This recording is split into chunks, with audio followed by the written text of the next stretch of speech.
Welcome to the Self Revolution podcast. This is your weekly reminder to wake up to who the fuck you really are. I'm your host, Breanna Rae Blaney, and it is truly my honor to guide you on this journey of self-revolution and evolution. Join me as one by one, we collectively wake up to create a more harmonious, enlightened, and fulfilled world.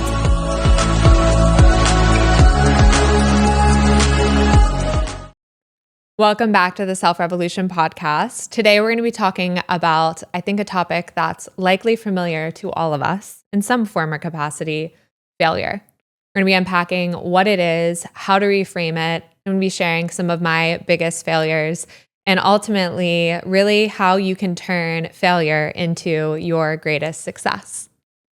So from that vantage point, what really is failure? The dictionary's definition of failure is to be unsuccessful at achieving one's goals. So essentially, failure is something that is constructed in our own minds, right? We decide when we've failed at something, or society has decided that we've failed at something because we haven't achieved a certain metric. We haven't made as much money in our business as we projected, or our relationship or our marriage didn't make it all the way through, and we deem that as a perceived failure. And what's interesting about this is that it really comes down to our attachment to these outcomes, our attachment to goals, and that failure or our perceived failure is all really centered around attachment to an outcome of something. And from a yogic perspective, we are often invited to actually detach from the outcome, to focus on the action that we can take from this present moment, but that the fruits of our actions are actually not ours. And so it really is this beautiful lesson in staying focused on the action and less on the actual outcome. So from that vantage point, how do you actually start to reframe failure? Well, I love the famous quote that you miss 100% of the shots that you don't take. And I firmly believe this, that if you don't take the shots and if you don't try and take action, then you're never going to achieve your goals because you never started. And that even if we want the shot to go into the hoop every single time, it's not going to go in 100% of the time. But we can get better and learn from the amount of shots that we take. And that the people out there who are the most successful in life, who have achieved the outcomes that likely they desire, it probably didn't happen overnight. And I know that that has certainly been true in my life. That they're the ones that are out there taking the shots. They're the ones that are out there who are willing to fail, who are willing to not achieve the goal, who are willing to get back up again and again and try again and again. And this is what I have found in my own journey with my own experience of failure. I really view failure as something that can either derail you or unveil you. It's something that can derail you and completely take you off track in your life, or it's something that unveils you and allows a new version of yourself to emerge.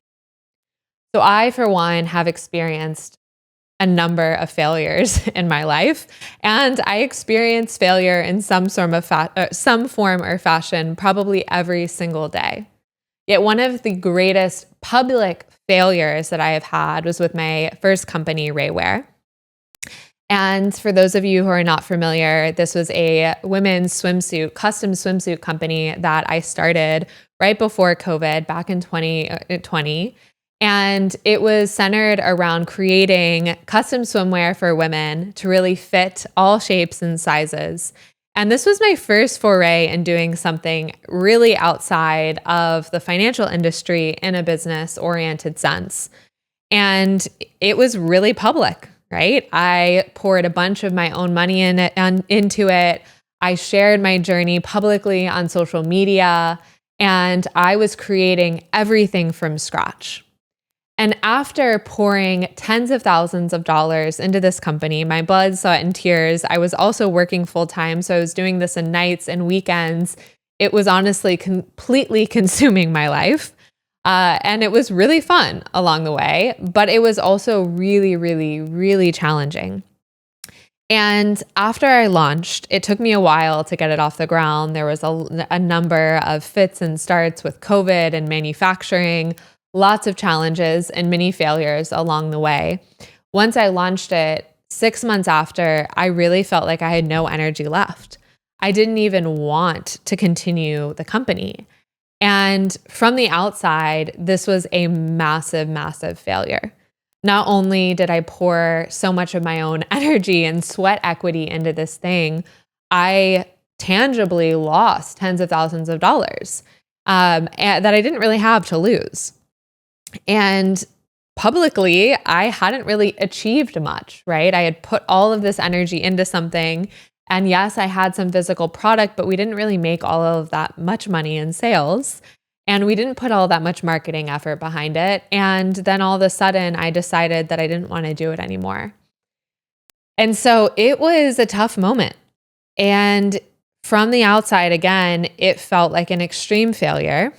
And it was interesting because around this time when I made this decision, I had been feeling all different types of ways. I was trying to figure out how I really felt.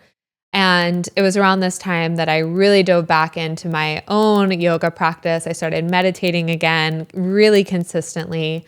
And it really helped me cope with what I was going through. And it helped me realize that maybe this thing wasn't so much of a failure. It wasn't something that was going to derail me. It was something that was going to unveil me. And when I look back at my own experience with RAEWEAR and starting this company and choosing to let it go, even when people thought I was absolutely crazy, I had so many people who thought that I should keep going and that I needed to pour more marketing into it, or I needed to sell it to someone else, and that it had all this potential and I had made a great product, and that I was absolutely crazy to walk away from it. But I knew in my heart and my soul that that was not what felt right to me, that it really was a learning experience for me. It was this journey of an unveiling.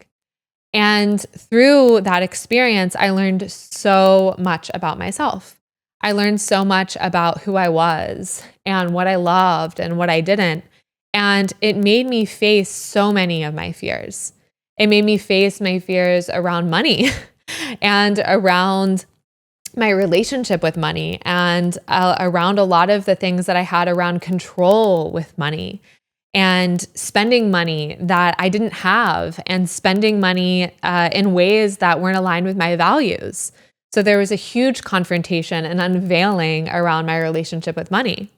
There was also an unveiling around my own relationship with my own creativity and my passion and my love for life and design. I had always thought that I wasn't that creative, and that at a young age, I had always kind of been reinforced that math was my strong suit and more technical skill sets were my strong suit.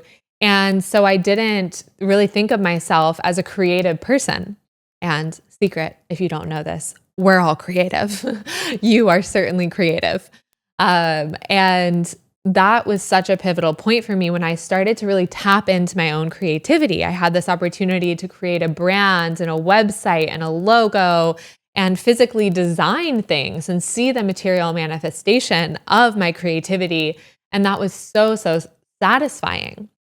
I remember being on my first photo shoot and having designed this set and worked with people on my team to bring this vision to life, and seeing those photos after, how satisfying it was, and how much I realized, like, wow, I have been operating in such a limited view of myself and my gifts and my skill sets and my strengths. And so RAEWEAR was really this ultimate unveiling, this very public failure on the outside, but internally it was such a portal to my own evolution. And if I hadn't done that, there is no way that I would be where I am today. There's no way that this podcast would exist or that Anya would exist. And so much of my success that I've achieved up to this point, I attribute to my willingness to fail and my willingness to publicly fail. Because let's be honest, in today's day and age, almost everything we do is public, right? It's out in the public eye. Building a company is in the public eye. And so you really don't have a choice but to be willing to go down that path and to shoot the shots and to be willing to not always get it right and to not always make it. So then the key question, I think, becomes if you are willing to take the shots and you are willing to be in those moments of stickiness and challenge, and when you kind of do feel like you're at the bottom there, what I have found the key to getting out of that is to not run away from it, but to really lean into it and to actually use those moments as moments for reflection. And I remember after I chose to really put a pause on RAEWEAR, I was diving back into myself really, really deeply, into my own personal practice. I took another solo trip to Costa Rica, and it was this massive portal back into my relationship with myself and understanding who I really was. And I remember coming out of that trip, Costa Rica, more alive and fulfilled than I had ever felt. And it was such a weird reality because I had just failed at something so publicly. I just lost so much money. And on the other flip side of the equation, I felt more alive and heart on fire and connected to myself than I ever had before. So in essence, I really let that failure crack me open and allow more of my own inner light to shine through. And I think whenever you are in a moment of failure or a moment of feeling down that you didn't win the game or you didn't hit the shot, that's your opportunity. What can you learn? What can you take away? What part of that failure is reflected in yourself, right? How can you use that as something that actually opens a portal within you and allows your light to shine even brighter on the world and on the people and the lives that you touch? The other major aspect of this is to ask yourself this question of who are you really trying to impress? And I often think that when we get caught in these moments of failure, these moments of feeling really down on ourselves, it's often because, yes, maybe some of us, I know me in particular, I'm very hard on myself. I'm judging myself, but I'm also allowing other people's perceptions to drive how I'm feeling about things. And I think it would have been very easy in those moments after I paused RAEWEAR to get totally in the slumps and to not want to go out, to not want to talk to anyone, to not want to be seen publicly because I was so fearful of being judged by others. And in turn, I chose to not let other people's judgments of me determine my own relationship with myself. And so in those moments of feeling really down, I'd ask you, who are you really trying to impress? And for me, the number one person I am trying to impress always is my younger self, right? The little girl. I keep a photo of myself as a child on my altar, and I look at it almost every single day, and I look into her little eyes, and I ask myself, like, who would she be proud of? You know, what type of woman would she be really proud of? And that's the type of woman that I am constantly striving to be and to continue to become. And I knew in those moments after I closed RAEWEAR was that she would be proud of me following my heart's desire, right? And she would be proud of me listening to myself and speaking my truth and choosing a path that felt authentic to me. And that path no longer felt authentic to me. And so I felt confident in moving forward down a different path that was uncertain at the time, but that I knew to be true to me.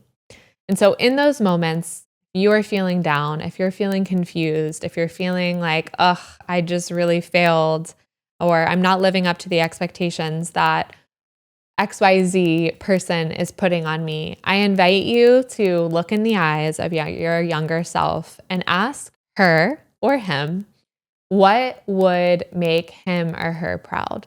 And take one step to moving yourself in that direction. To me, the real secret sauce in failure is the opportunity to become more and more resilient. And I have found in my own journey that what really separates the good from the great is the ability to move through things at a quick pace, to be able to bounce back and to be resilient, like that bouncy ball when you get knocked down. Because life is certainly going to knock you down in one form or another, whether it is a public failure like a company, or whether it is just having someone say something nasty to you during the day. There's all of these things outside of your control, and they are destined to, hit you. And the choice that you have is to either absorb that, right? Or to become a bouncy ball and let it bounce off of you. And that's the opportunity that I really believe that we have, is to make that cycle, the resilience factor, that resilience loop, as quick as possible. So when someone hits you, you can either absorb it all and take it all on, or you can process it, let it go, and get back up. For instance, last week or a couple weeks ago, I was in Joshua Tree and I happened to fall off a horse, and I'm all okay. But it was just like a very physical reminder of this factor of resilience, and also how resilient our physical bodies are to trauma and to injuries and to cuts and to burns, and how quickly our body just starts to heal itself naturally. And how we have that ability as well when something happens to us, when we get knocked off of the horse, literally or physically. You have the opportunity in that next moment to choose a new path and to choose a new way of being and to get back up and do the thing again, right? You post something on social media, or you go out there and take a risk with your business and it doesn't go exactly as you planned. You can either shut down and hide and absorb that and just let it destroy you and derail you, or you can choose to get back up again and try again and to learn from your lessons to do it again. And that's exactly how I felt on that horse. After I fell, I got back on the horse. And that's exactly what I would invite you to do in your own life whenever you experience failure, or whenever you're feeling down or in the trenches, to try and cultivate the resilience factor and to move through it as quickly as you can by taking that aligned action, by allowing yourself to feel it, but then to move forward and to bounce back, take another shot, just like the bouncy ball. So if you're stuck in a moment of failure, ask yourself, are you going to let this derail you or unveil you?